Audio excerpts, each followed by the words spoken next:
Hello नमस्कार आदाब, मेरा संदन। स्टूडेंट्स, हम पढ़ रहे थे, हमने चैप्टर पढ़ा था मौलाना हाली के बारे में, जो हमारा एक हक्का था। हमारे चैप्टर कहानी हमारी ख़त्म हो गई थी, उसके क्वेश्चन सवाल और रह गए थे। ठीक है, तो चलें करते हैं उनको। फर्स्ट सवाल हमारा था, कौमी इत्तेहाद के बारे में मौलाना खाली का क्या ख्याल था। कि कौमी इत्तेहाद हो गया समाज के बारे में, कौम के बारे में। ठीक है, कि जो मौलाना खाली थे उनका क्या ख्याल था, वो क्या सोचते थे समाज के बारे में। तो हमने कहानी अच्छे से पढ़ी है, इसका आंसर मैं आपको बता दूंगा अभी। स्टूडेंट्स, यहाँ पे मैंने इसका आंसर लिखा हुआ है। पहले मैंने सवाल लिखा है, कौमी इत्तेहाद के बारे में मौलाना खाली का क्या ख्याल था। तो इसका जवाब हम लिखेंगे कि हाली हिंदू मुस्लिम इत्तेहाद के बड़े खामी थे। कि जो हाली साहब थे, जो शायर खाली थे, वो हिंदू और मुस्लिम इत्तेहाद हो गया, इनके लड़ाई झगड़ों के बड़े खामी थे। खामी मतलब इनके खिलाफ थे। ये जब भी कभी हिंदू मुस्लिम झगड़े का कोई वाक़या सुनते थे तो इन्हें बहुत दुख होता था। ये जब भी कभी भी ऐसा होता था कि कहीं हिंदू मुस्लिम झगड़े का इनको कोई वाक़या सुनाई देता था, जब ये सुनते थे तो इनको काफ़ी ज़्यादा दुख होता था।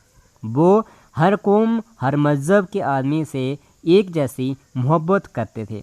तो ये हाली साहब जो थे, ये हर कौम के इंसान से, हर मज़हब के इंसान से, चाहे वो किसी भी मज़हब का है, किसी भी कौम का है, के आदमी से एक जैसी मोहब्बत करते थे, इनके एक जैसे ये सलूक करते थे। वो कभी भी ऐसी बात ज़बान से नहीं निकालते थे जिससे कोई फ़िरका पैदा हो। ठीक है, तो ये कहता है कि हाली साहब कभी भी ऐसी कोई बात अपनी ज़बान से, अपने मुंह से ऐसी बात नहीं निकालते थे जिससे कोई किसी किस्म का फ़िरका पैदा हो या कोई लड़ाई झगड़े का बाइस बने। ठीक है, तो ये हमारा पहला सवाल था।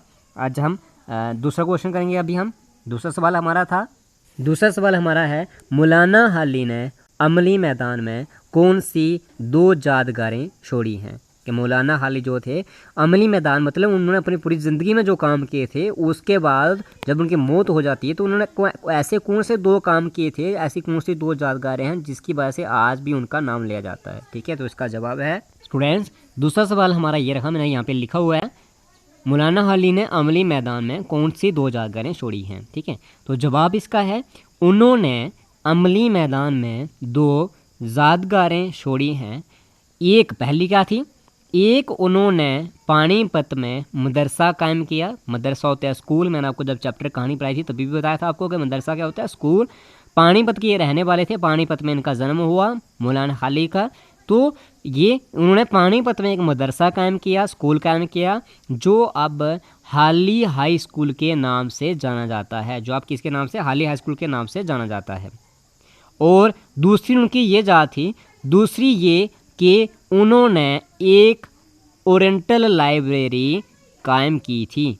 दूसरी क्या थी कि उन्होंने एक ओरिएंटल लाइब्रेरी कायम की थी जिससे उन लोगों को काफ़ी ज़्यादा फ़ायदा हुआ था। तो ये दो यादगारें हैं जिनकी वजह से आज भी उनको याद किया जाता है, जब उन्होंने अमली मैदान में ये दो यादगारें छोड़ी थी। स्टूडेंट्स, हमने कहानी पढ़ ली थी। जैसे मैंने आपको पहला चैप्टर पढ़ाया था, उसके बाद दूसरा हमारा ये थर्ड चैप्टर था, थर्ड कहानी थी हमारी। तो पहला अब हमारा दास्तान थी, दूसरा हमारा अफसाना था, थर्ड ये जो हमने हाली के बारे में पढ़ा, ये हमारा एक हक्का था। मैंने आपको बताया था स्टार्ट में चैप्टर पढ़ते वक्त भी कि ये क्या था, एक हक्का था। तो हक्का क्या होता है मैं आपको बता दूँ। मैंने यहाँ पे नोट लिखा है, ये आप बच्चों ने उतारना है, ये आपको पेपर में आता है। जैसे आपने दास्तान पे नोट उतारा हुआ है, अफसाने पे नोट उतारा हुआ है, वैसे हक्के पे नोट भी उतारना है आपने। ठीक है, हक्का अंग्रेज़ी के स्केच से लिया गया है। तो क्या है, हक्का कहाँ से लिया गया, अंग्रेज़ी का लफ्ज़ जो है स्केच, उससे लिया गया है। जिनके जैसे स्केच होगा नक्शा एक। ठीक है, हक्का में किसी शख्सियत के हदो हाल को बयान किया जाता है। तो हक्का में क्या होता है, किसी शख्सियत होता है इंसान, किसी भी इंसान के हदो हाल, उसकी ज़िंदगी के बारे में उसका बयान किया जाता है। इसकी शक्ल व सूरत, इसके आदात, इसके ख्यालात, इसके तौर तरीक़ों को खाके में बयान किया जाता है।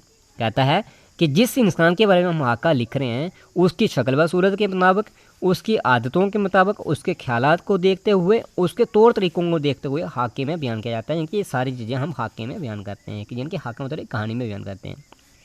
हाका नगार इस तरह से बयान करता है, हाका नगार जो होता है वो इस तरीके से बयान करता है, इस तरीके से लिखता है कि इसकी मनफर्द शनाख्त सामने आ जाती है। वो इस तरीके से लिखता है किसी इंसान के बारे में कि उसकी जो सही शनाख्त होती है, सही पहचान जो होती है, वो हमारे सामने आ जाती है कहानी पढ़ते ही।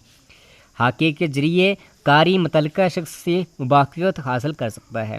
कहता है हाका पढ़कर कारी क्या कर सकता है, कारी कौन होता है, सुनने वाला क्या कर सकता है, मुतल्लिका शख्स, मुतल्लिका हो गया वो शख्स जिसके बारे में हाका लिखा जाए, उससे वाकिफ़त हासिल कर सकता है, मतलब उसके साथ पहचान कर सकता है। हाका नगार इस शख्स के साथ तल्लक और अपने तजर्बे से काम लेकर मुतल्लिका शख्स के किरदार को पेश करता है। तो हाका नगार, नगार हो गया लिखने वाला और कारी हो गया सुनने वाला। तो हाका निगार क्या करता है, जो लिख रहा होता है वो शख्स के साथ, उस इंसान के साथ जिसका वो हाका लिख रहा है, उस इंसान के साथ उसका जो ताल्लुक़ है और राब्ता, यानी कि उसका इंसान और अपना तजर्बा जो उसका है उसके मुताल्लिक़ शख्स का किरदार को पेश करता है, उसका जो भी उसकी ज़िंदगी के में हुआ है वो उसको पेश करता है, बयान करता है। हाका निगार को चाहिए कि मुतल्लिक़ा शख्स की खूबियाँ और खामियाँ दोनों का जिक्र करें। तो जो हाका निगार होता है वो लिखने वाला, उसको ये चाहिए कि वो मुतल्लिक़ा शख्स यानी कि वो शख्स जिसके मुतल्लिक़ हाका लिख रहे हैं, हम जिसके बारे में हाका लिख रहे हैं, उसकी ये दोनों खूबियाँ और खामियाँ दोनों का जिक्र करें। ठीक है। और हाका निगार का असल मकसद भी यही है और सही मकसद भी इसका यही होता है कि मुतल्लिक़ा शख्स की असली तस्वीर सामने आ जाए, और इसका यही मकसद है कि उसकी असली तस्वीर जो है बिल्कुल वो सामने आ जाए।